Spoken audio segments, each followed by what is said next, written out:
আল্লাহ রাসূল আল্লাহর হাবিব আরো বললেন, এই আমার সাহাবারা, এটা জ্যান্ত ছাগলকে জীবন্ত, বকরিকে জব না করে জীবন্ত অবস্থায় খাল ছাড়ালে যেমনটা হয়, একটা মহর্ষ মানুষের মৃত্যুর জাকান্দানি মৃত্যুর আযাবটা তেমন হয়। কত কষ্ট, কত আযাব, মরণের কত কষ্ট। আল্লাহ রাসূল আল্লাহর হাবিব বললেন যে একটা জীবন্ত ছাগলকে জবে না করে জ্যান্ত অবস্থায় চামড়া খালপোষ করলে ছাড়ালে যেমনটা হয়, মানুষের মৌতের আযাবটা তার চাইতে আরো বেশি। খেয়াল আছে?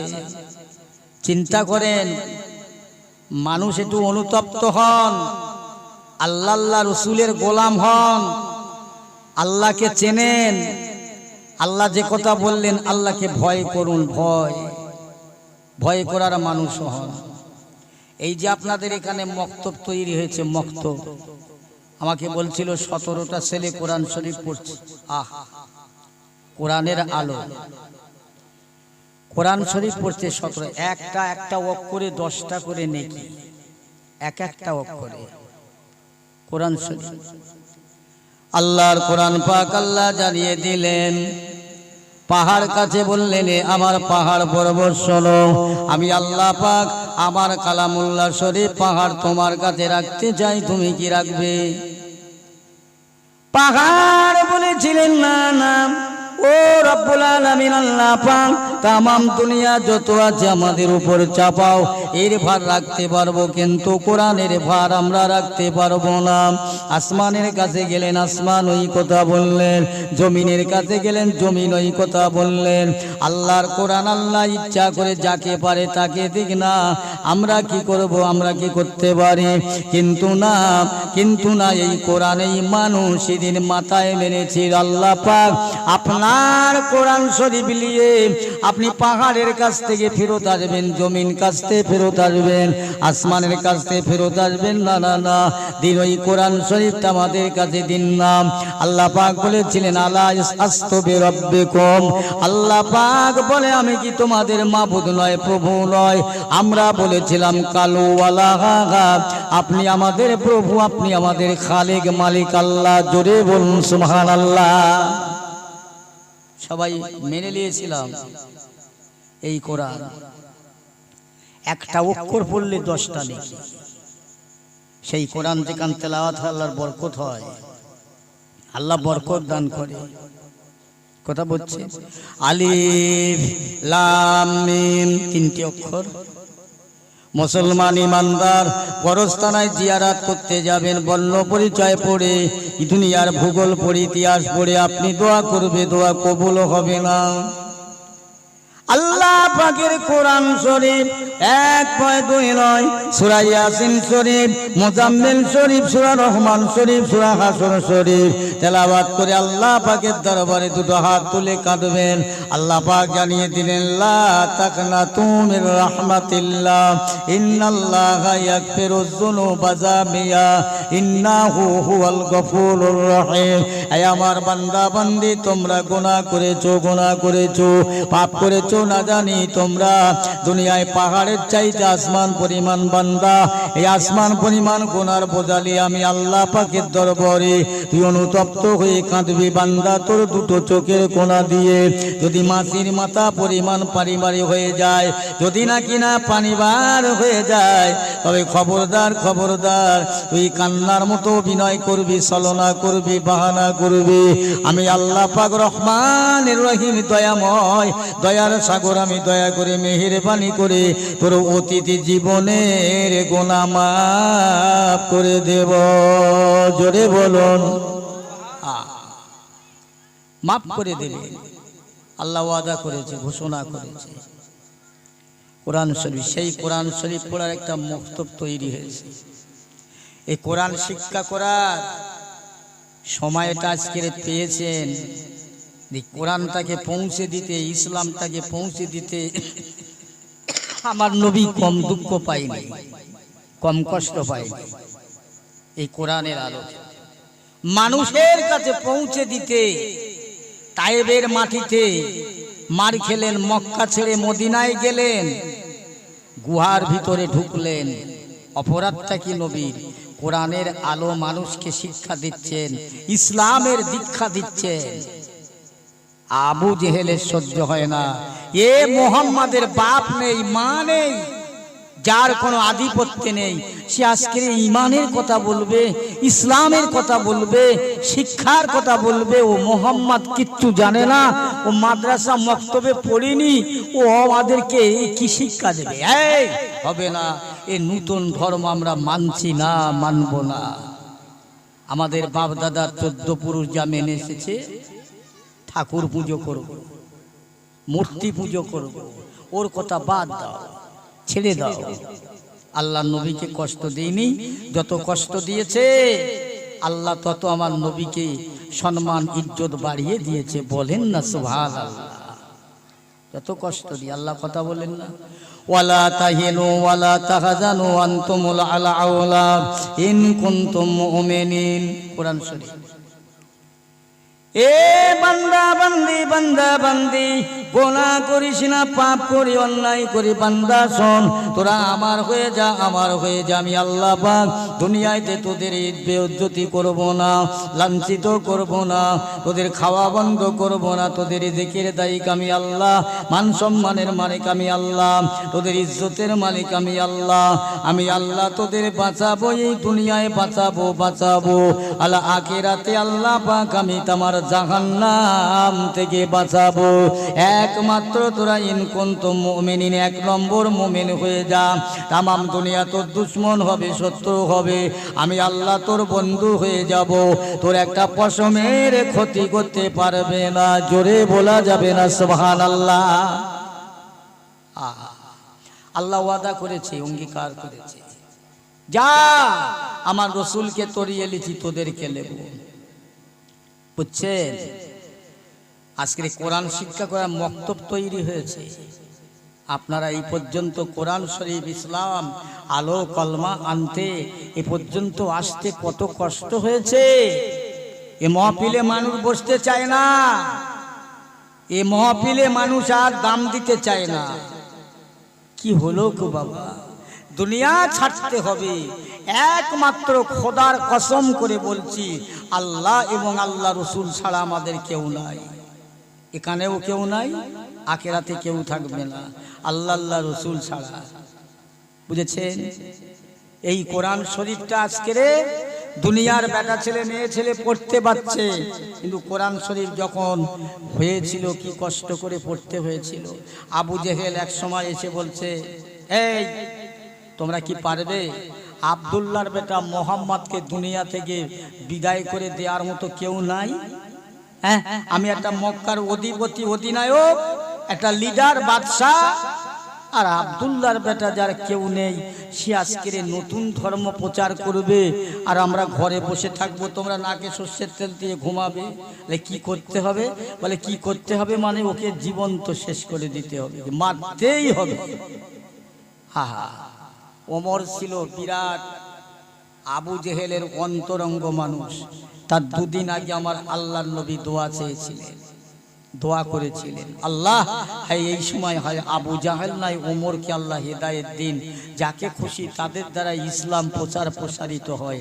আল্লাহ বলছে, আমার হাবিব খবরদার হেলে যাবে না, ওরা তোমাকে অনেক কিছু বলবে, তারপরেও তোমাকে ইসলামের প্রচারের দায়িত্ব তোমাকে দিলাম। হেদায়েতের মালিক আমি আল্লাহ, কেবলমাত্র তুমি উপদেশ দাও। এই উপদেশ দিতে গিয়ে মানুষের কাছে বেইজ্জতি হচ্ছে, আর আজকের এই মজলিসে শুনবার মানুষ হয় না। যা আমার হাবিব, আমি আল্লাহ তোমাকে তরিয়ে নেব, আমি তোমার সঙ্গেই আছি, তুমি যাও, তোমার দায়িত্ব দিলাম, এটা পালন করো, প্রচার করো। আবু জেহেলের অন্তরঙ্গ ওমর চলে যাচ্ছে, কথায় আমার রাসূলুল্লাহর মাথা কাটতে, মাথাটা কেটে নেবে, মেরে দেবে। হা হা, যাচ্ছেন তো যাচ্ছেন, একেবারে খাপ থেকে তলোয়ার। হঠাৎ মাঝপথে আল্লাহর শান, আল্লাহর ইচ্ছা, একজন দেখা হলো, ভাই ওমর কোথায় চলেছেন? খাপবিহীন তলোয়ার নিয়ে। বলছে আব্দুল্লাহর বেটা মোহাম্মদের ঘরে। কেন? বলছে ওকে মারতে। ওই ইসলাম প্রচার করছে, নূতন ধর্ম আমরা মানি না। শোনো শোনো ভাই, শোনো শোনো, আমার এই ছাগলটা একটু তেড়ে ধরে দেন না বাবা। তাহলে উমরের রাগ খানটোখানে ক্ষান্ত হলো।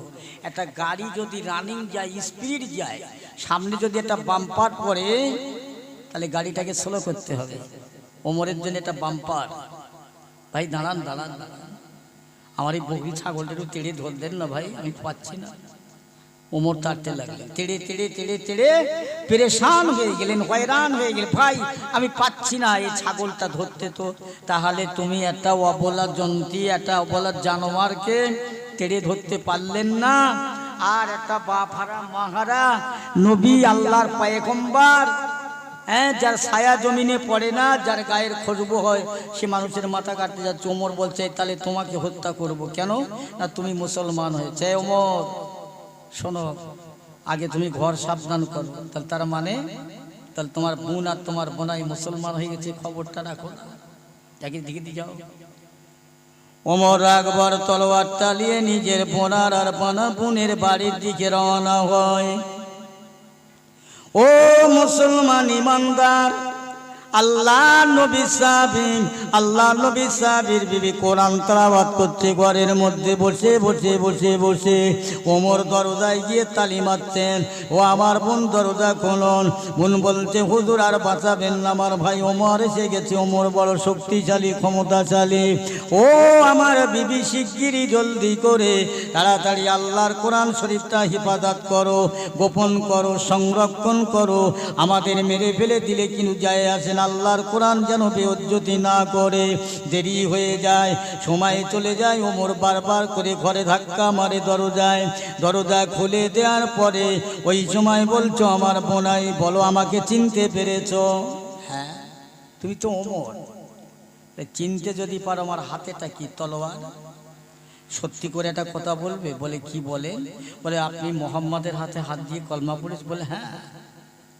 উমর বলছে তোমার হিম্মত তো কম নয়, সাহস কম নয়, তুমি হ্যাঁ বলছো? আগে শিগগিরই তুমি মোহাম্মদের ধর্ম ত্যাগ করো, জীবনে বাঁচানো হবে, নইলে তোমাকে তলোয়ার দিয়ে আঘাত করা হবে। ওমরের বোনাই বলেছিল ভাই ওমর, আমি জানি মোহাম্মদের কলমা ছেড়ে দিলে আমার জীবনে বাঁচিয়ে দেবে।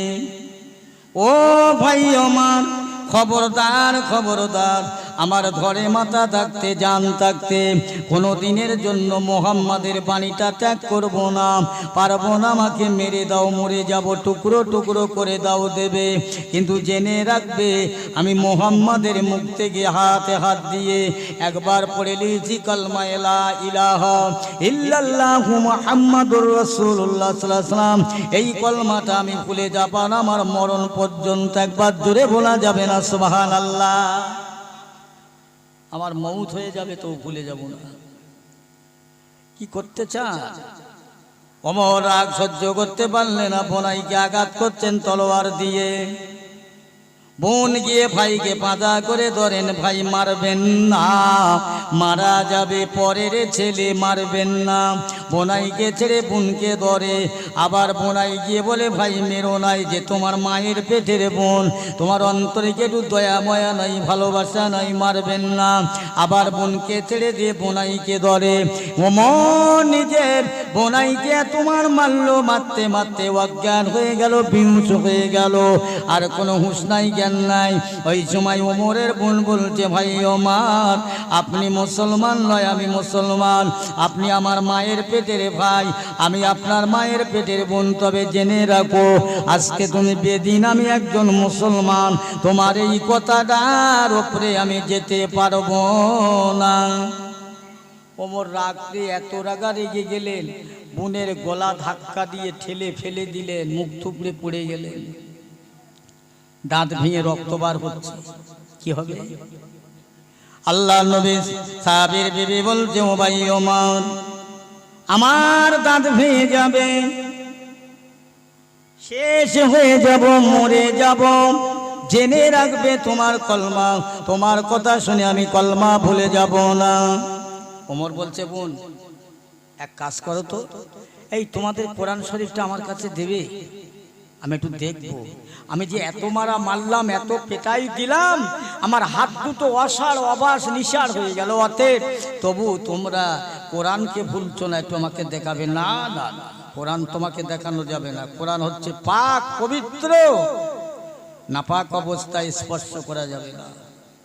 আচ্ছা, আমি আরবের মানুষ, এসেছি যখন দেখি যাই, আমাকে একটু দেখান না আল্লাহর কোরআনটা, আমাকে একটু দেখাবেন, আমার খালি একটু সামনে দেখাবেন। আমি আরবের মানুষ, আরবি ভাষা ভালো বুঝি, এসেছি যখন দেখতেই বা বাধা কোথায়, দেখেই যাই। দেখানো হচ্ছে সর্বস্ত পৃষ্ঠারগুলো উল্টে উল্টে উল্টে উল্টে দেখলেন যে না, এ কোরআন দুনিয়ার কোনো মানুষের নয়।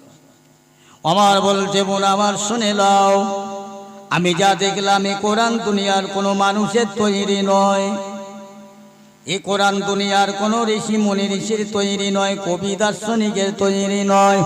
এ কোরআন হলো আল্লাহ পাকের কালাম, খালেক মাবুদের মাওলার কালাম। একবার জোরে বলা যাবে না সুবহানাল্লাহ? মেনে নিন বাবু, আপনারা একটু সামনের দিকে আসেন না, একটু সামনের দিকে।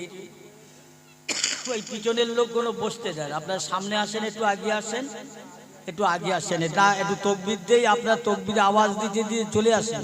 নারায়ে তাকবীর, একটু আগে আসেন। নারায়ে তাকবীর, নারায়ে তাকবীর, আল্লাহু আকবার। আগে আসেন, আগে আসেন। পিছনে যারা, আপনারা সকলে একটু আগে আগে আসুন। পিছনে যারা বসে আছে তাড়াতাড়ি করে আপনারা সামনে চলে আসুন। এই পিছনে যারা দাঁড়িয়ে আছেন ভাই বসুন, আপনাদের বসার জায়গা আছে, বসুন বসুন, বেয়াদবি করবে না, বসে দাঁড়িয়ে থাকবেন না। কেমন লাগে না দাঁড়িয়ে থাকলে? সবাই বসে আছে, আপনারা দাঁড়িয়ে থাকবেন, বসুন। বাবা, আমি সেই ধরনের বক্তা নয় যে আপনাদের শুনিয়ে সন্তুষ্ট করব। আল্লাহ যে ঢুকু বলায় বলবো, আপনাদের কাছ থেকে দোয়া নিয়ে ফিরে চলে যাব। একটু বসে, তাহলে কি হলো? ওমর বলছে আমি কোরআন দেখেছি, আল্লাহর কালাম। বোন, একবার বলো তোমাদের নবীর খবরটা, তোমাদের রাসূলের খবরটা বলো না, কোথায় আছেনি? না ভাই, তুমি সন্দেহ করছো, ছলনা করছো।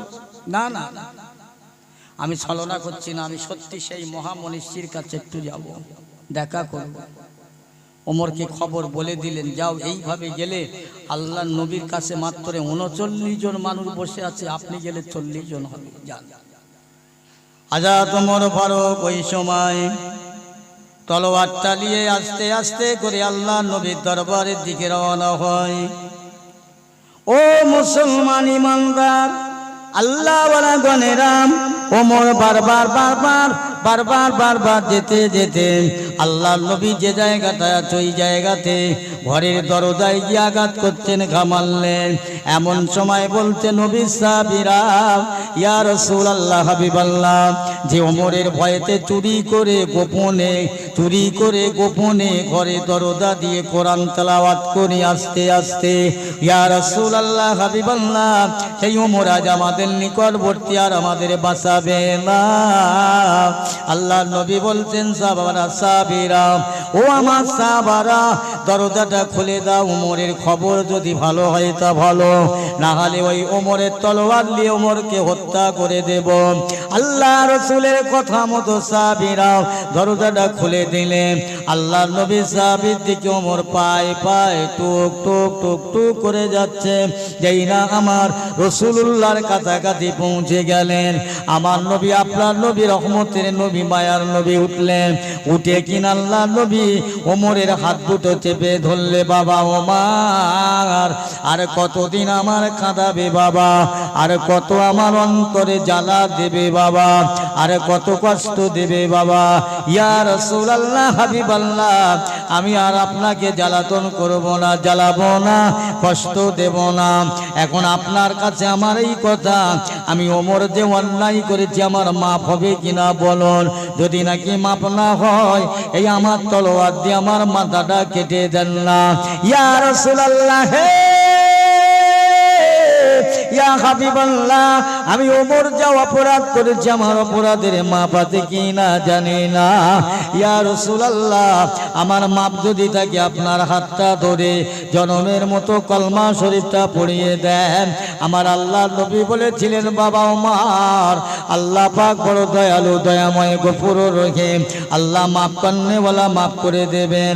আমার রাসূলুল্লাহর হাতে হাতে রেখে আজা তোমার ফারুক পড়ে নিলেন কলেমায়ে লা ইলাহা ইল্লাল্লাহু মুহাম্মাদুর রাসূলুল্লাহ সাল্লাল্লাহু আলাইহি ওয়াসাল্লাম পড়ে নিয়ে আল্লাহ রাসূল বললে, বাবারা কাতার দাও, নামাজের সময় হয়ে গিয়েছে, নামাজ হবে। আজা তোমার বললেন, হুজুর এইভাবে নামাজ পড়া যাবে না, এইভাবে নামাজ পড়বো না, আজান দেয়া হবে, আজান দিতে হবে। বাবা ওমর আজান দিলে বেঈমান কাফেরের অত্যাচারের চাপ রয়েছে। বাবা, ইয়া রাসূলুল্লাহ, হাবিবাল্লাহ, আমি ওমর যখন কলমা পড়েছি, মুসলমান হয়েছি, আমার সম্মুখে যদি কারো ক্ষমতা থাকে লড়াই করবে আমার সঙ্গে, আজকের রাতে নয়, চুরি করে নয়, গোপনে নয়, ঘরে বসে নয়, আজকের দিবালোকে কোরআন তেলাওয়াত হবে, আজান দেয়া হবে, নামাজ হবে। যেই না ওমর আজান দেয়া শুরু করলে আল্লাহু আকবার, আল্লাহু আকবার বলে মক্কা মদিনা মানুষেরা, আরবের মানুষেরা, মেয়েরা কাতারে কাতারে, পালে পালে, দলে দলে, যে ওমরের ভয়েতে মানুষ যেতে পারতেন না, সেই ওমর যখন গিয়ে আজান দিয়েছে আর মানুষ চুপ করে থাকলো না, দলে দলে, পালে পালে, কাতারে কাতারে আমার রাসূলুল্লাহর হাতে হাত দিয়ে ঈমানের কালমা পড়েছেন। জোরে বলুন সুবহানাল্লাহ। যে ওমর একটু আগে ছিল কি কাফেরের সঙ্গে, একটু রাসূলুল্লাহ আল্লাহর হাবিব দোয়া করেছিলেন, আল্লাহ পাক আবু বকর গাজায় আবু জেহেলকে নয় ওমরকে হেদায়েত দিন। আমার নবীর সাহাবীরা বলে, ভাই ওমর, আপনার তকদির ভালো, আপনার নসিব ভালো, আপনার তকদির ওয়ালা, আপনি নসিবেওয়ালা।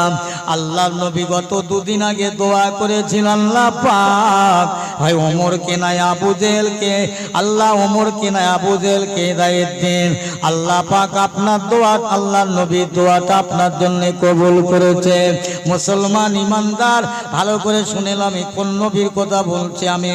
আমার ভাইরাম, আল্লাহর নবী মানুষ হতে লাগলো, দাদু আব্দুল মুত্তালিব দুনিয়া থেকে যখন বিদায় হয়ে যায়, চাচা আবু তালেবের কাছে লালন পালন হয়।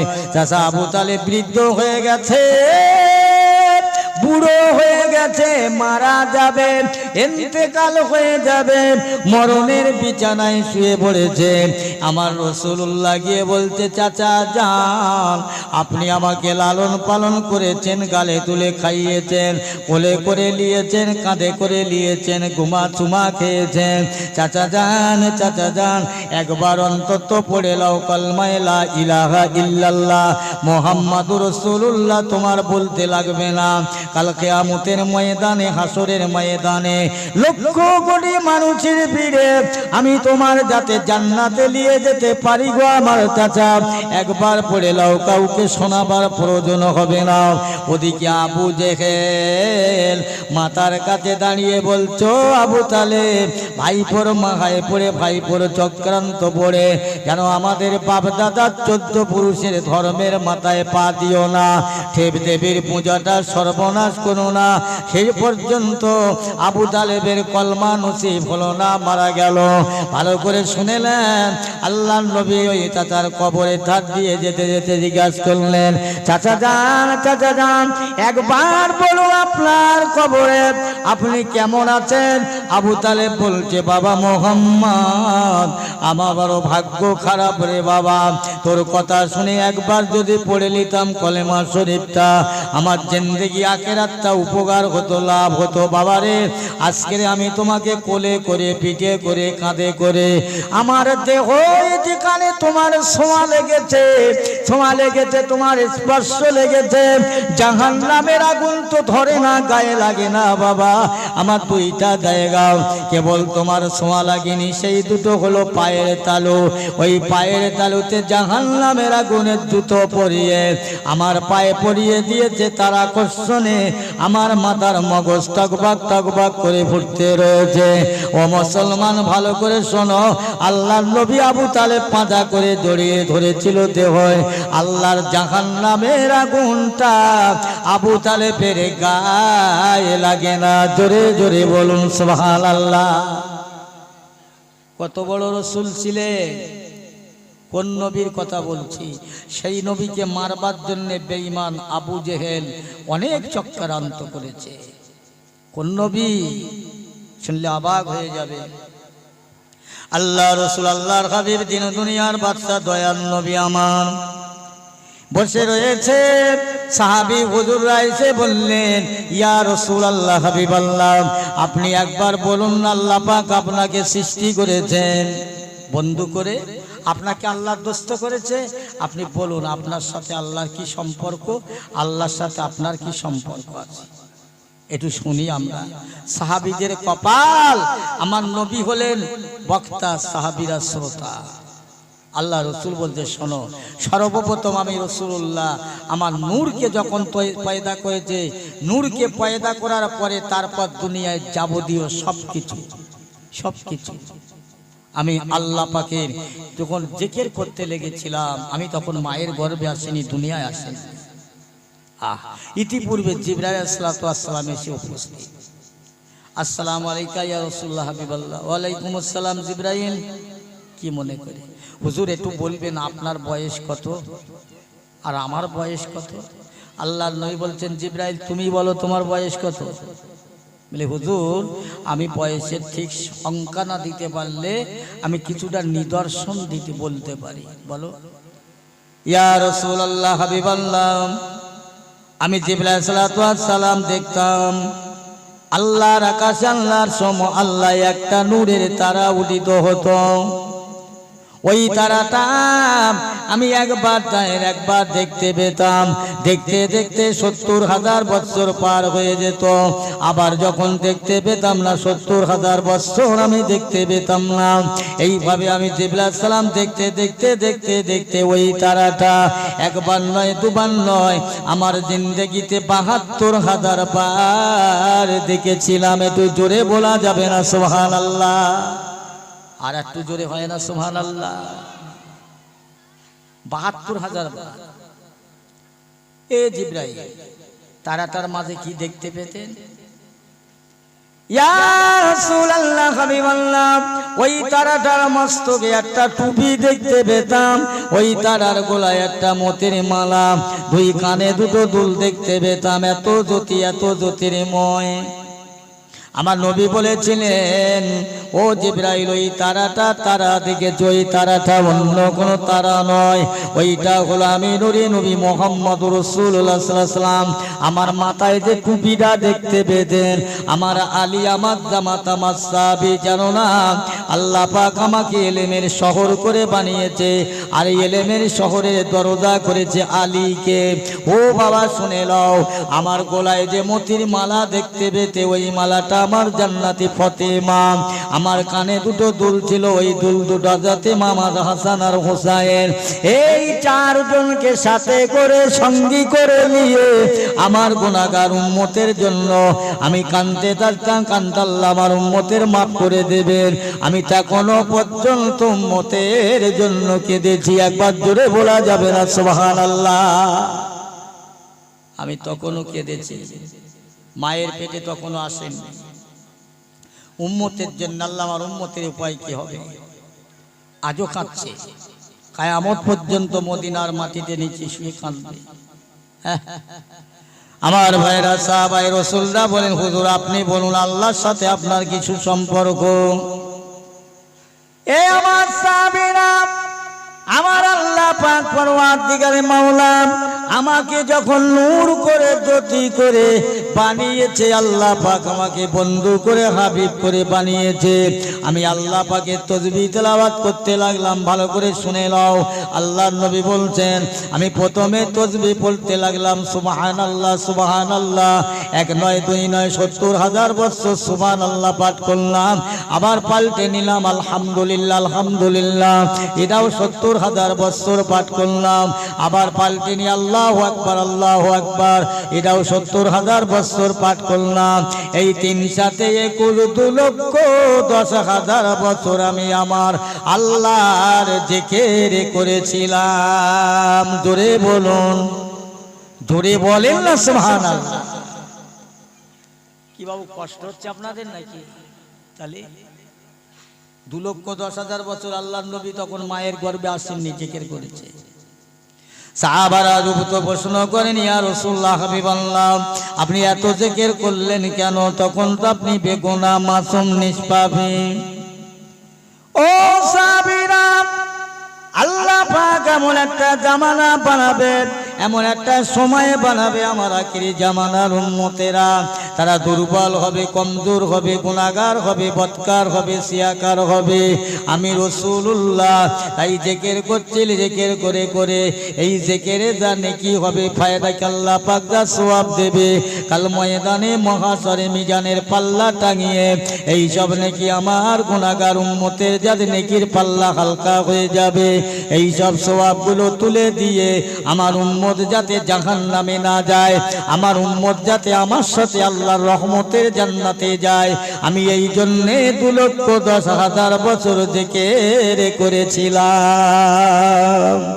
1-2 বছর নয়, 2,10,000 বছর।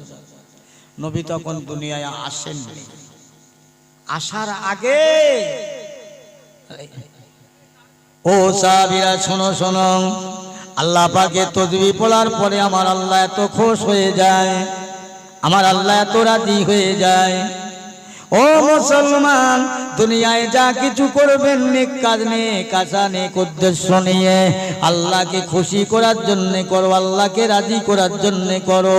দুনিয়ার মানুষের লোকের জন্য নয়, পাহা দেবে এই জন্য নয়, প্রশংসা করবে এই জন্য নয়, মানুষ আমার ভালো বলবে এই জন্য নয়, কেবল মাত্র তোমার ইবাদতে তেলাওয়াতে তাসবিহতে তোমার আল্লাহ যদি খুশি হয় তবে না তোমার লাভ হবে, তবে লাভ হবে। তোমার আল্লাহ যদি তোমার ইবাদতে খুশি হয় তাহলে ইবাদতটা কার্যকারী হবে। আল্লাহ নবী বলেন, সাহাবীরা আমি যখন আল্লাহ পাকের তাসবিহ পড়লাম, আমাকে আল্লাহ পাক আমাকে বড় ভালোবেসে মহব্বত করে হাবিব বলে ডেকে উঠেছেন। আমি রাসূলুল্লাহ ওই সময়ে যখন আমাকে হাবিব বলে ডেকে উঠলেন, আমি আর থাকতে পারলাম না, আমি পড়তে লাগলাম লা ইলাহা কেউ নাই ইল্লাল্লাহু, আল্লাহ ছাড়া। জোরে বলুন সুবহানাল্লাহ। নবী নিজে বলছে লা ইলাহা কেউ নেই ইল্লাল্লাহু, আমার আল্লাহ ছাড়া। আল্লাহ তো আছে, লা ইলাহা না থাকবে আল্লাহ আছে। আমার রাসূল বলছেন, সাহাবীরা আমি পড়তে লাগলাম লা ইলাহা ইল্লাল্লাহ লা ইলাহা ইল্লাল্লাহ লা ইলাহা ইল্লাল্লাহ। এই কথাটা যখন পড়তে লাগলাম আমার আল্লাহ নিজে বলছে মুহাম্মাদুর রাসূলুল্লাহ মুহাম্মাদুর রাসূলুল্লাহ। আল্লাহ বলে ভাই আমার হাবিব গো, আপনি যেমন বলছেন লা ইলাহা ইল্লাল্লাহ, আমি আল্লাহ ছাড়া আপনার কেউ নাই, আমি আল্লাহ বলছি মুহাম্মাদুর রাসূলুল্লাহ, আপনি বন্ধু, আপনি আমার হাবিব ছাড়া আমি আল্লাহর কেউ নাই। একবার জোরে বলা যাবে না সুবহানাল্লাহ? বুঝলেন? নবিয়ানা মজলিস তো বটে, দুটো নবীর কথা বলে যাচ্ছি। এবার আসুন নবী কেমন নূরের নবী। আম্মা জান আয়েশা সিদ্দিকা রাদিয়াল্লাহু তাআলা আনহা ঘরে আছে, হুজুর মাগরিবের নামাজ পড়তে যাচ্ছেন মসজিদে নববী শরীফে। হুজুর আজকে নামাজটা পড়ে একটু জলদি করে আমার বাড়ি আসুন, একটু কাজ আছে। আমরা যখন হাটে বাজারে যাই আমাদের ঘরের গিন্নিরা জিজ্ঞেস করবে কোথায় যাচ্ছ? বাজারে। তা বাজারে যাচ্ছ, একটু তাড়াতাড়ি ফিরো না। এই তুমি মেয়ে ছেলে মানুষ, ঘর কন্যা মানুষ, তুমি ঘরে থাকবে, আমরা কখন আসবো কখন যাব সেটা আমাদের ব্যাপার, বলি না? আল্লাহর নবী ওটা বললেন না, রসুল বলছেন ইনশাআল্লাহ। নামাজ কালাম পড়ে সাহাবা হুজুরদেরকে ডেকে বলছে, বাবা তোমরা সব যে যার বাড়ি চলে যাও, নিজের বিবি বাচ্চার কাছে চলে যাও, আমি রসুল্লাহ একটু ঘরে যাচ্ছি, আমার কাজ আছে। ঘরে আসলেন, আল্লাহ রসুল আল্লাহর হাবিবকে বসার জায়গা দিলেন, বসলেন। আম্মা জান আয়েশা মা জননী কি করছেন? হুজুরের ঘরের দরজা জানালা সব বন্ধ করছেন। আল্লাহ রসুল বলছেন, আয়েশা কি ব্যাপার? হুজুর মনে নেবেন না, কিছু দুঃখ নেবেন না, আমাকে মাফ করবে। কি হয়েছে? ইয়া রাসূলুল্লাহ, হাবিবাল্লাহ, আপনি মদিনার মেয়েদের আমি আয়েশার কাছে পাঠিয়ে দেন মশলা ফতোয়া নেবার জন্য। হ্যাঁ, ও আয়েশা, তুমি তো মুহাদ্দিস মুফতি সাহেব, 6 লক্ষ হাদিসে পাকের হাফেজা, 30 পারা কোরআন শরীফের হাফেজা, তুমি তো মুফতি সাহেব মুহাদ্দিস সাহেব, তুমি তো ফতোয়া দেনেওয়ালার যোগ্যতা, তাই তো পাঠিয়েছি। মেয়েদের ফতোয়া লওয়ার মতো প্রয়োজন আছে, দরকার আছে। ইয়া রাসূলুল্লাহ, হাবিবাল্লাহ, এই জন্য আমি আয়েশা, আমার পরনের শাড়িটা ছিঁড়ে গিয়েছে, ছিন্ন ছিন্ন হয়ে গিয়েছে, আমি আয়েশাকে মাফ করবেন ইয়া হাবিবাল্লাহ। আমি আপনার ঘরে দিনের বাগে সেলাই করতে পারি না, ওরা আসে, যদি ওদের সামনে আমার ছেঁড়া কাপড়টুকুন সেলাই করে, আপনার বিবেকে আঘাত লাগবে, ইজ্জতে আঘাত লাগবে, সম্মানে আঘাত লাগবে। ইয়া রাসূলুল্লাহ, ইয়া হাবিবাল্লাহ, আমি আয়েশা এই রাতের বাগে সেলাই করব, আমার লম্প জ্বালাবার মতো তেল নাই, বাতি নাই। ইয়া রাসূলুল্লাহ, আমার ভরসা আছে, বিশ্বাস আছে, আস্থা আছে। আমি আয়েশা জানি আপনি আমার ঘরে বসে থাকবেন, আপনার জুনসারা দিয়ে নূর চমকাবে, নূর চমকাবে, আপনার নূরে নূরে নূরে নূরে আমি আয়েশার ঘরটা নূরে আলোময় আলো হয়ে যাবে। ওই নূরের আলোতে আমার সুঁচের ছিদ্রটায় সুতোটা পরিয়ে নিয়ে আমি আয়েশার পরনার সেনা শালিটাকে সেলাই করব। ইয়া রাসূলুল্লাহ, আমার বিশ্বাস আছে, আপনি বসুন না। আল্লাহ রসুল বসে গেলেন, কিছুক্ষণের মধ্যে আমার রাসূলুল্লাহর ঘরটা নূর নূর নূরালা হয়ে গেল, নূরে নূরে উজ্জ্বল হয়ে গিয়েছে। আম্মা জান আয়েশা বলছে, আমি আমার সুঁচের ছিদ্র দেখতে পেয়ে সুতোটা পরিয়ে নিয়ে আমি ছেঁড়া কাপড়টুকুনি আমার নূরে রাসূলুল্লাহর নূরে জ্যোতিতে সিঁড়ির সেলাই করেছিলাম। একবার জোরে বলা যাবে না সুবহানাল্লাহ? সেই রসুলের কথা। আমার বক্তব্য কি ছিল? জি, আল্লাহর নবীর বড় কষ্ট আছে, বড় মেহনত আছে, সাহাবাদের মেহনত আছে, কষ্ট আছে, তবে আজকের এই কোরআন এই পর্যন্ত এসেছে। এমনি আসেনি, এমনি নয়। আল্লাহ রসুল আল্লাহর হাবিব, দিন দুনিয়ার বাদশা দয়াল নবী হাবিবুল্লাহ, মক্কার একজন কোন জায়গায় পাহাড় এলাকায়, বালিয়ার কাকরের পাথরের দেশ, ওই দেশে হুজুর সিজদায় মাথা রেখে প্রাণ করে কাঁদছে, আল্লাহ আমার উম্মতের উপায় কি হবে, আল্লাহ আমার উম্মতের উপায় কি হবে। বেঈমান আবু জেহেলের কর্মচারীরা, কুত্তার দলেরা উটের নোংরা পচা নাড়ি ভুঁড়ি নিয়ে আমার রাসূলুল্লাহ নূরের চেহারা উপরে চাপিয়ে দিলেন, যাতে করে মরে যায়, শেষ হয়ে যায়।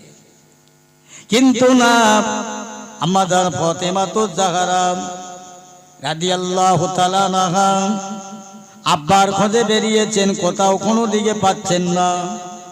ভালো করে শুনলেন, উটের নোংরা পচা নাড়ি ভুঁড়ির ভেতর দিকে আল্লাহর নবীর কথার আওয়াজ বার হচ্ছে, ইয়া হাবলি উম্মতি, ইয়া রব্বি উম্মতি। আম্মা জান ফাতেমা ঠেলতে লাগলো, ঠেলে ঠেলে ঠেলে ঠেলে সরাতে পারলো না, কষ্ট হয়ে গেল। আল্লাহর কাছে দুটো হাত পেতে বলছেন, আমার আল্লাহ, আমি ফাতেমা আর সহ্য করতে পারলাম না। আল্লাহ, আপনার হাবিবকে, আপনার রাসূলকে এরা এত অত্যাচার করে, এত বিচার করে, আমার আব্বা জানের আল্লাহ, এদের ধ্বংস দাও, এদের ক্ষতি করে দাও, আসমানি বালা দাও, জমিনের গজব দিয়ে দাও। আমার নবী সেই সময় রহমতি কুদরতি ক্ষমতায় বেরিয়েছে, আম্মা জান ফাতেমার হাত দুটো ধরলেন, মা হাত দুটো নামিয়ে লাও, না জানি আল্লাহ পাক যদি দোয়া কবুল করে আল্লাহর দিন আমি কোথায় প্রচার করব মা। ওরা আমাকে চিনলো না, জানলো না, ওরা না চিনে না জেনে ওরা আমাকে আঘাত করেছে মা, আমি ওদের জন্য বদদোয়া চাইব না। আল্লাহ পাক নিষেধ করেছে, আমার বদদোয়া চাওয়ার কথা বলে নাই, বদলা নেবার জন্য আমাকে পাঠায় নাই। ফাতেমা হাত চালাবাও, যদি না একদিন না একদিন এই মক্কার মানুষেরা কলমা পড়ে ঈমান আনবে, আর ওরা যদি সব ধ্বংস হয়ে যায় আমি কাদের কাছে ঈমানের কথা বলবো মা? আমি ঈমানের কথা কাদের কাছে বলবো যদি ওরা ধ্বংস হয়ে যায়, ক্ষতিগ্রস্ত হয়ে যায়? না, এসো দোয়া চাই আল্লাহ যেন ওদের হেদায়েত দেয়। আমার ভাইরা, সেই রসুলে পাকের ঘর হচ্ছে মাদ্রাসা, মক্তব, মসজিদ হচ্ছে আল্লাহর ঘর। কথা বুঝলেন? নবী ছাড়া আমাদের কোনো উপায় নেই। আল্লাহর নবী আমাদের জন্য সুপারিশ করবে বটে, রসুল কথা দিয়েছেন, তবে কাদের করবে? ছেড়ে সমস্ত উম্মতে মুহাম্মাদি যারা পরিপূর্ণ ইমানদার হবে, আমল আলা হবে, দুটো জিনিস আমাদের সঙ্গে থাকবে, একটা হবে ঈমান, একটা হবে আমল। এই দুটো জিনিসকে আমি রাজা হই, বাদশা হই, ধনী হই, ফকির হই, যে যাই হই না কেন, আমাদের দুটো জিনিসের প্রয়োজন, একটা ঈমান, একটা আমল। জোরে বলুন না সুবহানাল্লাহ, জোরে বলুন না সুবহানাল্লাহ। দরুদ শরীফ আল্লাহুম্মা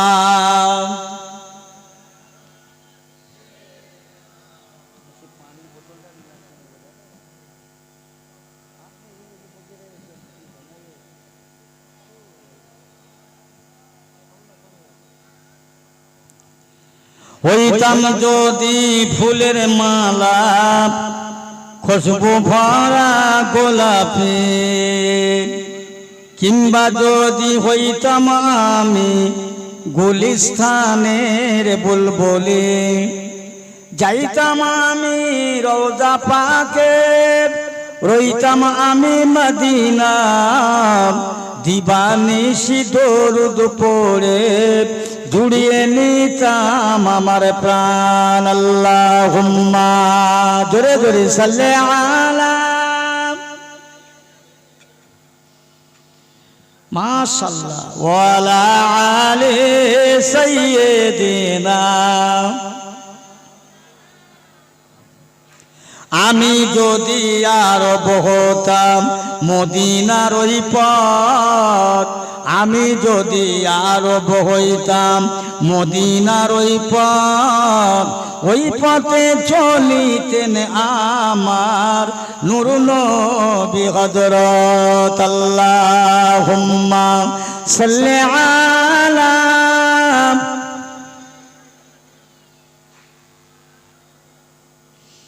ওয়ালা আলি সাইয়্যিদিনা। ভাইজান আমার, আল্লাহকে ভয় করতে বলছিলাম, আল্লাহকে ভয় করবার কথা। ভয় করেছিলেন হযরত নূহ আলাইহিস সালাতু ওয়াস সালামের জামানাতে। নূহ আলাইহিস সালাম, আমি আলেমদের মুখে বারবার শুনেছি যে আল্লাহ পাক ওনাকে বয়ে দিয়েছিল 900 বছর। মাত্রে 39 জন মানুষ, কেউ বলেছে 60 জন মানুষ হেদায়েত হয়েছে, তার বেশি হয় নাই। আল্লাহ নবী হযরত নূহ আলাইহিস সালামকে আল্লাহ হুঁশিয়ার করে দিলেন, এ নবী নূহ, দুনিয়ায় প্লাবন দেব, ভালো করে শোনেন, দুনিয়াতে প্লাবন দেব, তুফান দেব, পাহাড়ের উপরে 70 গজ পানি বৃদ্ধি হবে। নূহ আলাইহিস সালাম বলেন, আল্লাহ আমি, তুমি একটা কিস্তি বানাও, কিস্তি পানির উপরে ভেসে বেড়াবে। কিস্তি মানে বিশাল বড় তৈরি করলেন। ওখানে এলাকার মানুষ সব ভেবে চিনতে নিল, জালেম বাদশা তো বলছে, এ নূহুর খেয়ে কাজ কাম নেই, এখানে না দরিয়া না সাগর, এখানে কিস্তি বানিয়েছে, ভাসাবে কোথায়? কিস্তি নামের এটা পায়খানার টাট, এই নেহুর কিস্তিতে পায়খানা করে ভর্তি করে দাও। জালেম বাদশার হুকুম, একজন যদি পায়খানা করা বাদ থাকে তাকে সমাপ্ত করা হবে, কারারুদ্ধ করা, অন্ধকার ঘরে রেখে দেওয়া হবে জীবনের মতো। একটা বুড়ি মেয়ে ছেলে, আল্লাহ পাকের নবী মুহাম্মদ সাল্লাল্লাহু আলাইহি ওয়াসাল্লাম বলছেন, আল্লাহ আপনি আমাকে হুকুম দিলেন কিস্তি বানাতে, আমি কিস্তি বানালাম, কিন্তু ওরা পায়খানা করে ভর্তি করে দিল। বহু চিন্তা নাই, ঘাবলাইও না, ঘাবলাইও না, চিন্তার কোনো কারণ, আমি তো আল্লাহ আছি, দেখো না আমি আছি। একজন বুড়ি মেয়ে ছেলে, 80 বছরের বয়স, 80 বছর বয়স বুড়িটা, ডাকেন 80 বছর বয়সে বুড়িটা শুনেছে কানে যে বাদশার হুকুম, এই ছেলে কিস্তিতে না পায়খানা করলে তাকে আর অন্ধকারে থেকে আলোয় বার হতে দেবে না। লাঠি ধরে ধরে ভালোভাবে বাঁচার জন্য বলছেন, না এ দুনিয়ায় অসামাজিক, বলেছেন কারাঘরে না থেকে অন্তত পায়খানা করে সমাজে ভালোভাবে মাথা উঁচু করে যাতে বেড়ানো যায়, এই কাজটা করি। লাঠি ধরে লাঠি ধরে লাঠি ধরে যেতে উঠতে উঠতে হঠাৎ পড়ে গেলেন, পায়খানার মধ্যে পড়ে গেলেন। যেই না পড়ে গেলেন, এই 80 বছরে একটা বৃদ্ধা মহিলা সঙ্গে সঙ্গে 18 বছরের যুবতী হয়ে গেলেন। বলুন না সুবহানাল্লাহ, এই জোরে বলবেন না সুবহানাল্লাহ, বুঝেছেন? 16-18 বছরে ছুরি হয়ে গেল। দেশের মানুষ চিন্তা হলো কি ব্যাপার, তা ওই পায়খানা মাখতে শুরু করলেন।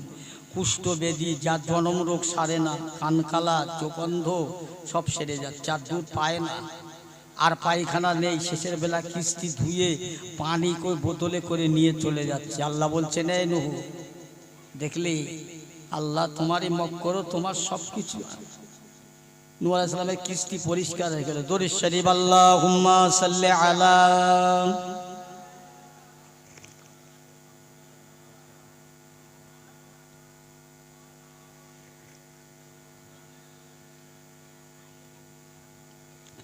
আমার ভাইরা দোস্তেরা, নূহ আলাইহিস সালামের কিস্তি পরিষ্কার, আল্লাহ পেলাবন দিচ্ছে, দেবেন। তার আগে রাস্তা দিয়ে যেতে যেতে দেখছেন একটা বুড়ি মহিলা, ওই খাজুর পাতা দিয়ে, ছাওয়া খাজুর পাতা দিয়ে ঘেরা এরকম ঘর, তার ভিতরে বসে তসবিহ পড়ছে। নূহ আলাইহিস সালাম ওখানে গিয়ে বলছে, বুড়িমা কি খবর, এখানে ঘর বাড়ি নেই? না হুজুর। তো কোথায় থাকবেন? দুনিয়াতে পেলাবন হবে। বলছে, বাবা তুমি কে? বলছে, জামানার পয়গম্বর আমি নূহ আলাইহিস সালাম। বাবা তোমার আল্লাহ তো আমার কিস্তি বানাবার হুকুম দিয়ে কিস্তি বানিয়েছি, যারা আমার কথা শুনবে, আল্লাহর কথা শুনবে, তারা ছাড়া আর বাদ বাকি লোক একটা উঠতে পারবে না। বাবা তোমার কিস্তিতে আমাকে একটু লিও। নূহ আলাইহিস সালামের জামানায় কিস্তি তো প্লাবন হয়, বৃষ্টি হতে হতে আল্লাহর আসমান থেকে বৃষ্টি হয়, জমিন থেকে পানি ওঠে। নূহ আলাইহিস সালামের বিবি বললে, হুজুর এত পানি জ্বলন্ত আগুন থেকে উঠছে, আসমান থেকে হচ্ছে। ও মুসলমান, আল্লাহর নবী নূহ আলাইহিস সালাম সমস্ত মুসলমানদের ডাক দিলে উঠলেন। নূহুর বেটা কেনান উঠছেন না, আপনারা সব কিছু জানেন, আমি বেশি কথা বলবো না। তারপর প্লাবন থেমে গেল, বুড়ি মেয়েটার কথা মনে হয়ে গেল। এসে দেখলে ওই জায়গায় ওই বুড়ি মেয়ে ছেলেটা বসে তসবিহ পড়ে। আল্লাহ নবী নূহ আলাইহিস সালাম বলতে লাগলেন, মা কেমন আছো? মা ভালো আছো? হ্যাঁ হুজুর ভালো আছি বাবা, ভালো আছি, আল্লাহ ভালো রেখেছে। তো বাবা তুমি যে বললে প্লাবন হবে, কোন দিন হবে, কবে হবে? কি কোন দিন হবে, কবে হবে? মানে প্লাবন তো শেষ হয়ে গেল, দুনিয়ার একটা জীব জানোয়ার বেঁচে নাই। পাহাড়ের ওপরে 70 গজ পানি বৃদ্ধি হয়ে গেল। অতএব আপনি বলছেন আমি জানি না বাবা কবে হলো প্লাবন, কোন দিন হলো, একটু ঠান্ডা পানির হাওয়া বাতাস আমার গায়ে লাগলো না। জোরে বলুন সুবহানাল্লাহ। বুড়িটা কার ছিল? আল্লাহ, আল্লাহর ভয় অন্তরে ছিল, আল্লাহ আল্লাহ করেছিল। আল্লাহ এত প্লাবন দিলেন, এসে দেখছেন বুড়ি মা অক্ষত অবস্থায় বসে আছে। আমরা মুসলমান, আমাদের ভিতরে সেই আল্লাহর ভয় থাকবে। ও মুসলমান ইমানদার, তাই আমি আপনাদের কাছে বলতে চাই, অনেক কথা বলবো না, আপনাদের কাছে একটাই কথা বলে যাব। কোরআনের মক্তব তৈরি করেছেন, কোরআনিয়া মাদ্রাসা তৈরি করেছেন। এই কোরআনিয়ার মাদ্রাসার ছেলেরা যখন বাড়ি থেকে বার হয় মসজিদ মাদ্রাসায় যাবার জন্য, আল্লাহর ফেরেশতারা নূরের পায়ার মাদ্রাসা পর্যন্ত বিছিয়ে দেয়। ওই নূরের পায়ারের ওপর দিয়ে বাচ্চারা হেঁটে হেঁটে মাদ্রাসায় যায়। ওই মাদ্রাসায় আল্লাহর বান্দিরা, ছোট ছোট বাচ্চারা যখন কোরআন তেলাওয়াত করবে, এই গ্রামের কবর গোরস্থানে যত আছে, তামাম দুনিয়াবাসীর মানুষ যত আছে, কোরআনের আওয়াজে, কোরআনের তেলাওয়াতের কারণে, তেলাওয়াতের বিনিময় ওই জিন্দা মুর্দা মানুষের কবরে আল্লাহ শান্তি দেবেন। জিন্দা মানুষের জন্য আল্লাহ রুজিতে বরকত দেবেন। জোরে বলুন সুবহানাল্লাহ। একটু জোরে বলেন না সুবহানাল্লাহ, আর একটু জোরে বলেন না সুবহানাল্লাহ। নারে তাকবীর। এই তো হুজুর আমরা আছি, আপনি বলেন না, আমরা আছি। কোরআন শরীফ এমন একটা কিতাব, আহা, যে কিতাবে ভেজাল নাই, শুদ্ধ বিশুদ্ধ। সেই কোরআনিয়া মক্তব আপনারা তৈরি করেছেন, কোরআনিয়া মাদ্রাসা তৈরি করেছেন। এটা আল্লাহ রসুলের কষ্ট, আল্লাহ রসুলের মেহনত। বাবা আজকে রে বাঁধা ঘর, পাতা চুলো, ঢেলা পানি, ভাড়া ভাত পেয়ে যাচ্ছেন, খেয়ে যাচ্ছেন। জানেন আপনারা এই কোরআনের মাহফিলটা, কোরআনের মজলিসটা পেতে পারতাম না, আমরা পেতাম না। শুধুমাত্র আমার আল্লাহর নবীর অবদান, আল্লাহর ওলিদের অবদান, সাহাবা হুজুরদের অবদান। মক্কা শরীফ ছেড়ে মদিনায় চলে গেল, মদিনা থেকে যুদ্ধ হলো, সেখানে অনেক কিছু, অনেক ব্যাপার আছে।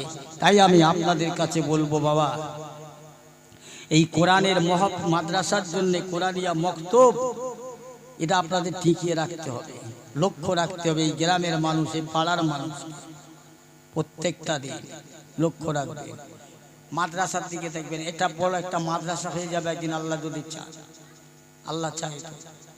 আল্লাহর বান্দারা, মাদ্রাসার বাচ্চারা কোরআন তেলাওয়াত করবে, তোমার মা তোমার বাপ কবরে বসে বসে শুনবে। ও মুসলমান, কোরআনের সওয়াব, কোরআনের নেকি, কোরআনের বদলা কবরবাসীদের জন্য আল্লাহ পৌঁছে দেবে। তুমি দান করবে, চাল দান করবে, টাকা দান করবে, পয়সা দান করবে, ওটাও সাদকায়ে জারিয়া হয়ে যাবে। এতিম ছেলেরা, ছোট বাচ্চারা কোরআন তেলাওয়াত করবে। তোমার দানের কোরআন, তোমার দানের মক্তব, তোমার দানের মাদ্রাসা, আল্লাহ পাক ওই মাদ্রাসায় যা দান করবে কিয়ামত পর্যন্ত আল্লাহ জারি রাখবে। কাল কিয়ামতের ময়দানে আল্লাহ পাক বেহেশতি মানুষ 4 দলকে ওঠাবে। মুসলিম শরীফের হাদিস, 4 দল মানুষ। এক দল হবে হাজি, এক দল হবে শহীদ, এক দল হবে আলেম, এক দল হবে দাতা। দাতা মানে যারা দান করে। আল্লাহ পাকের আলেম বান্দারা, আল্লাহ পাকের হাজি বান্দারা বলবেন, আল্লাহ আমরা আগে যাব জান্নাতে। তোমরা আগে যাবে কোথায় শুনেছো? আমরা আলেমদের মুখে শুনেছি। আল্লাহর বান্দারা যারা হাজী সাহেব হয়, মক্কা মদিনা তোয়াফ করে, তারা নাকি জান্নাতে যায়। এইটা যদি আলেমের মুখে শুনে থাকো, তো ও আলেমরা তোমাদের উস্তাদ, তো তোমাদের উস্তাদের ফেলে রেখে তোমরা জান্নাতে যাবে। শহীদানরা বলবে আমরা জান্নাতে যাব। কে বলেছে? আলেমরা বলেছে। তবে আলেমদের রেখে তোমরা জান্নাতে যাবে? আলেমরা তোমাদের উস্তাদ না? আল্লাহ নিজে বলবে তোমরা জান্নাতে যাবে। শুনেছো শহীদ হলে জান্নাত হবে, কারা বলেছে? আলেমরা বলেছে। তাহলে আলেমরা তো উস্তাদ, পিছিয়ে আসবে। আলেমরা বলবে আমরা জান্নাতে যাব। কিভাবে জান্নাতে যাবে? আমরা দুনিয়ায় হাদিস পড়েছি, কোরআন পড়েছি, বুখারী শরীফ, সিয়াসাত্তা, মুসলিম শরীফ, কত হাদিস পড়লাম, কত কোরআন পড়লাম। কোথায় থেকে? ও রব্বুল আলামিন আল্লাহ পাক দুনিয়ার একদল মানুষ দান করেছে, টাকা পয়সা অর্থ সম্পদ দিবালি সেমের বাঁশ দান করেছে। তা দিয়ে মাদ্রাসা মক্তব তৈরি করা হয়েছিল। ওই মক্তবে মাদ্রাসায় পড়ে আমরা আলেম হয়েছি, টাইটেল পাস করেছি, মৌলানা হয়েছে, আমরা বড় বড় আলেম হয়েছে। ওই সময় বলবো আলেম বান্দারা বলো বলো দেখি বলো তোমাদের উস্তাদ তালে কারা? দাতা গণেরা। তাহলে তোমরা কি করে জান্নাতে যাবে? সর্বপ্রথম এই বেহেশতি চার দল মানুষের মধ্যে দানি বান্দা দাতা বান্দা গণেরা আগে যাবে জান্নাতে। একবার জোরে বলা যাবে না সুবহানাল্লাহ? আর একটু জোরে বলুন সুবহানাল্লাহ। কি বাবু, এই মক্তবটা আপনাদের দেশের তো, দেশের মানুষ মিলে তৈরি করেছেন? একটু কথা বলেন আমার সঙ্গে। সবাই মিলে তৈরি করেছেন তো? তাহলে একজন কেউ করেনি, সবাই মিলে যখন করেছেন তাহলে এটা আরো একটু বড় আকারে করা হবে। মাদ্রাসার আমাকে বলছিলেন কমিটির লোক যে হুজুর এই মক্তব্য ছাদ হবে, আপনার ঘরের ছাদ হবে, আপনার বাড়ির ছাদ হবে, আর এই মক্তবের ছাদ দুটো ছাদ আলাদা, দুটো ছাদ আলাদা। বাবু আমি সংক্ষেপ করব আস্তে আস্তে আমার বক্তব্য। কমিটির ছেলেরা বলছেন হুজুর আপনি একটুখানি বলবেন আমাদের বক্তব্য যাতে ভালো হয়।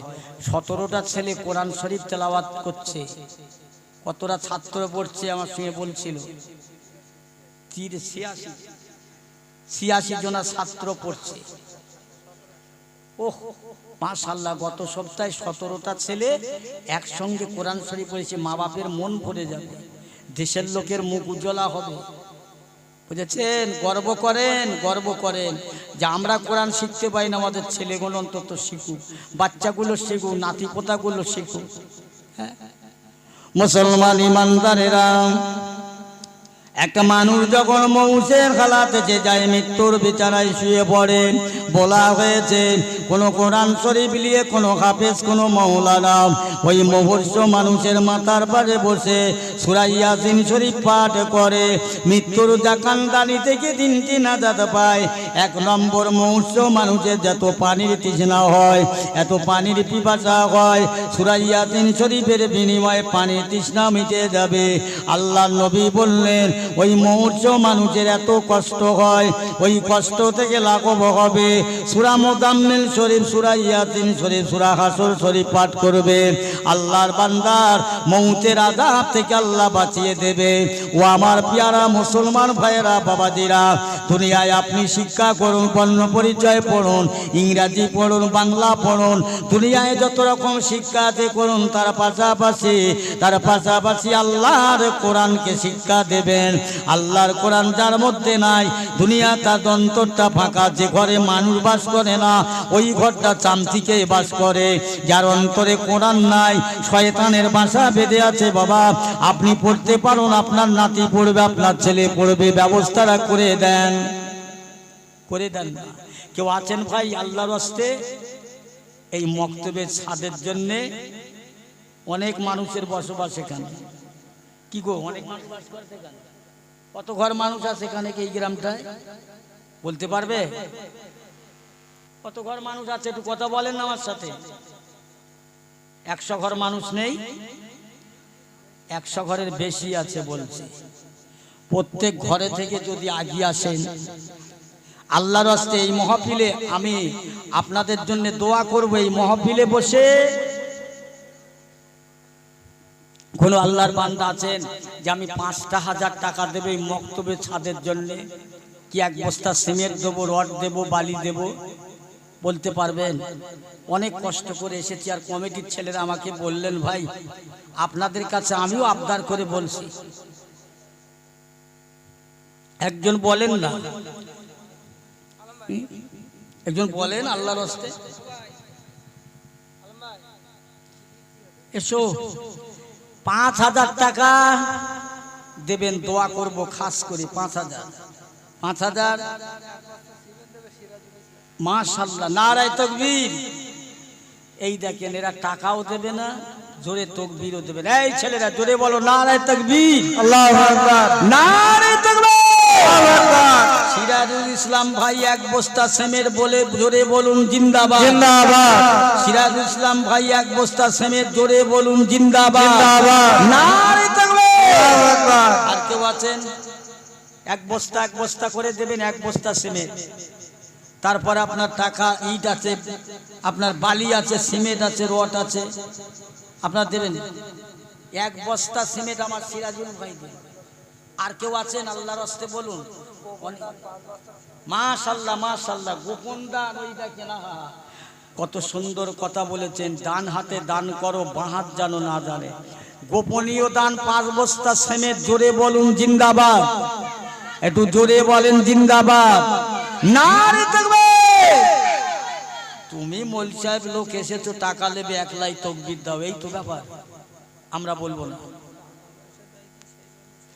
রে বাবা আল্লাহর রাস্তে আসুন না 5000 টাকার কথা বলেছি 5000 টাকা এমন কিছু আছে কা হ্যাঁ একটা মোবাইলে বছরে কত খরচ হয় হ্যাঁ 300 টাকা করে মোবাইলে মারলে বছরে কত হয় 3 বারং 36 হিসাব আছে হ্যাঁ টাকা দেবেন 5000 টাকা একজন বলেন অন্তত আসুন দান করিলে দানের সওয়াব পাইবে সাদকায়ে জারিয়া কবরেতে শুয়ে বান্দা পাবে খোদার হাদিয়া বড় বড় গাড়ি ও তোর বড় বড় বাড়ি বড় বড় আশা মরে গেলি হবে রে তোর বাগানে বাসা টাকা ভালো পয়সা ভালো আরো ভালো সোনা মরে গেলি পাবি রে তুই বাগানের কোনা মরে গেলে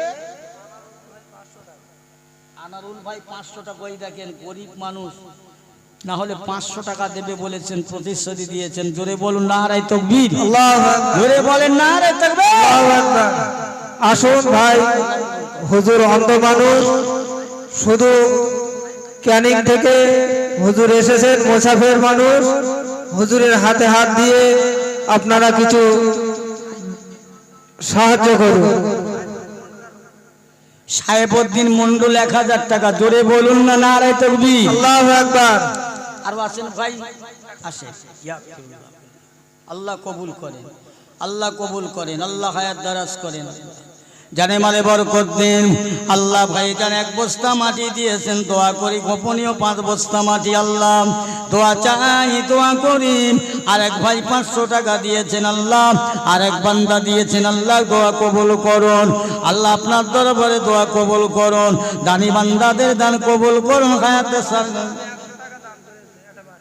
একটা বাচ্চা ছেলে আহা আল্লাহু আকবার আল্লাহ পাক মক্তবে কোরআন শরীফ পড়ে ওই ছাত্র 100 টাকা মাদ্রাসা মক্তবের জন্য দান করলেন বাচ্চারা হায়াত দারাজ করেন আল্লাহ কোরআন পড়ার তৌফিক দেন কোরআন বোঝার তৌফিক দেন আল্লাহ পাক হাক্কানি আলেম তৈরি করে নেন আল্লাহ বাপমার মুখ জোলা করুন জোরে বলুন আল্লাহুম্মা আমিন এই জোরে বলুন আল্লাহুম্মা আমিন আসুন না বাবা আল্লাহর রাস্তা আসেন ভাই ছুটে ছুটে 5000 টাকা কেউ হবে না বাবু 5000 টাকা এমন কিচ্ছু নয় 5000 টাকা কত টাকা কত দিকে চলে যাবে বড় বড় রোগ হবে টাকা চলে যাবে হসপিটালে যাবে টাকা চলে যাবে জি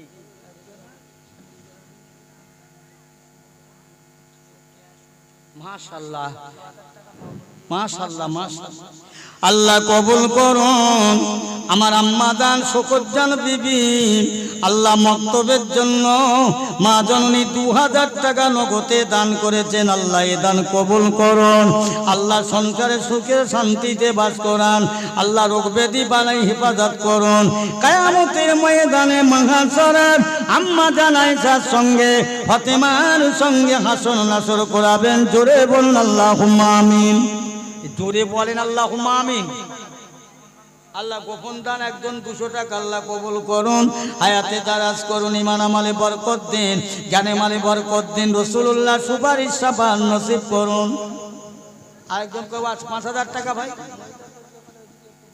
আমার মা বোনেরা যদি আল্লাহর রাস্তে পারেন বাচ্চাদের হাতে দিয়ে পাঠিয়ে দেন দাও দাও সবাই মিলে দাও 10 এর লাঠি 1 এর বোঝা এসো আল্লাহর রাস্তে এসো দুনিয়া থেকে চলে যাবে সব কিছু দুনিয়ায় পড়ে রবে ঘর বাড়ি জায়গা জমি টাকা পয়সা সব নবী। মরে যাবার পরে কবরে ঢুকলে ছেলেরা ঝগড়া করবে, ভাগাভাগি নিয়ে মারপিট করবে। আল্লাহর হস্তে জানে কিছু দিয়ে রেখে যান, এখানে পাবেন, কিয়ামতে পাবেন, হাসরে পাবেন, দিয়ে যান। ওরে দিয়ে ধন বোঝে মন কেড়ে নিতে কতক্ষণ। ও ভাই জানেরা, আমার আল্লাহ পাক কালেমুল গায়েব অন্তর জানেন, তিনি সবকিছু জানেন, সবকিছু পারেন, সবকিছু করেন। চাইলে তিনি বাদশাকে ফকির করেন, ফকিরকে বাদশা করেন। পাইলে তিনি বেউজ্জুদিকে ইজ্জতলা করতে পারেন, ইজ্জতলা সব সম্মান করতে পারেন। আসেন না ভাই, 5,000 টাকা চেয়েছি, আল্লাহ কার কাছে কোথা থেকে নিয়ে যাবো? এই জোরে বলো নারায়ে তাকবীর।